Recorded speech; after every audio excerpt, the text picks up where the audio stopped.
জীবনের সবচেয়ে প্রিয় মানুষকে হারানোর যন্ত্রণার চেয়ে গভীর আর কিচ্ছু নেই। বিশেষ করে বাবাকে হারানোর যন্ত্রণা জীবনে এক অভাবনীয় শূন্যতা সৃষ্টি করে।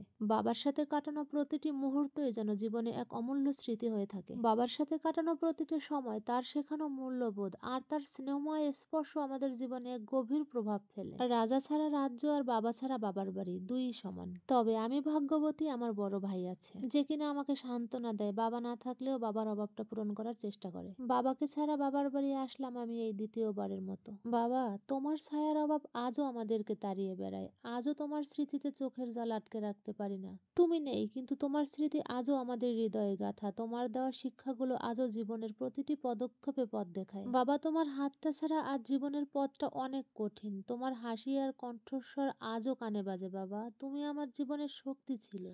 আজও তোমার অভাব অনুভব করি। বাবা, তুমি হলে সেই মানুষটা যে কিনা জীবনের সব পরিস্থিতিতে আমাদের পাশে থেকেছ। যখন বাড়ি আসলাম, খেতে গেলে তোমার কথা অনেক মনে পড়ে। খাওয়ার ওই টেবিলে নিজের পাতের খাবারগুলো আমাদের তুলে দিয়ে বলতে, তোমরা খাও, তাতেই আমার খাওয়া হবে। অনুশাসনের দ্বিতীয় নামটি কেবলই বাবা। অনেক মিস করি তোমায় বাবা। বাবা, তোমার অভাব কখনো কেউ দূর করতে পারবে না।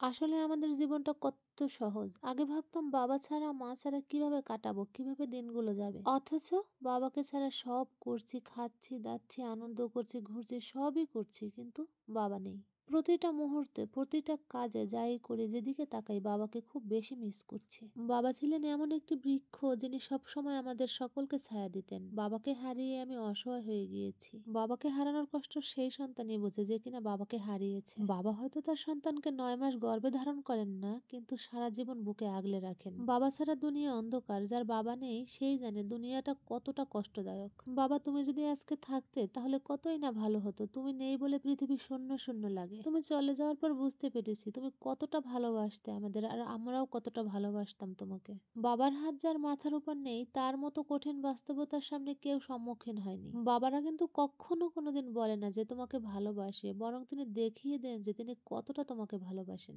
একজন বাবাই শুধু নিজের ইচ্ছাকে চাপা দিতে পারেন শুধুমাত্র তোমার ইচ্ছা পূরণ করার জন্য। হয়তো প্রত্যেক মেয়েই তার স্বামীর কাছে রানী নয়, কিন্তু প্রত্যেক মেয়েই তার বাবার কাছে রাজকন্যা। পৃথিবীর সবকিছুর অভাব পূরণ করা গেলেও বাবা মায়ের অভাব কখনো কোনো কিছু দিয়ে পূরণ করা যায় না। বাবা, তুমি কোথায় হারিয়ে গেলে তোমার ছেলে মেয়ে, তোমার পরিবার সবাইকে রেখে? বাবা, তোমাকে হারিয়ে আমরা বুঝতে পারছি যে জীবনের কত বড় অবলম্বনটা আমরা হারিয়ে ফেলেছি। বাবা, তুমি কোথায় আছো? তুমি কি দেখতে পাচ্ছ আমাদের কষ্টগুলো? তুমি যেখানেই থাকো সবসময় ভালো থাকো। বাবাকে ছাড়া কাটিয়ে দিলাম একটি বছর। বাবার শূন্যতা আজও আমাদের মাঝে হাহাকার করে। যেদিকে তাকাই, যে কর্নারেই বাড়ির যাই না কেন, সব জায়গায় বাবার স্মৃতি, বাবার কথাই মনে পড়ে। কি আর করা। হ্যাঁ, শেষ পর্যন্ত এই একটা কথা দিয়ে সান্ত্বনা খুঁজে নেই। কি আর করা। কোথায় পাবো বাবাকে? চাইলেও তো আর ফিরে পাবো না।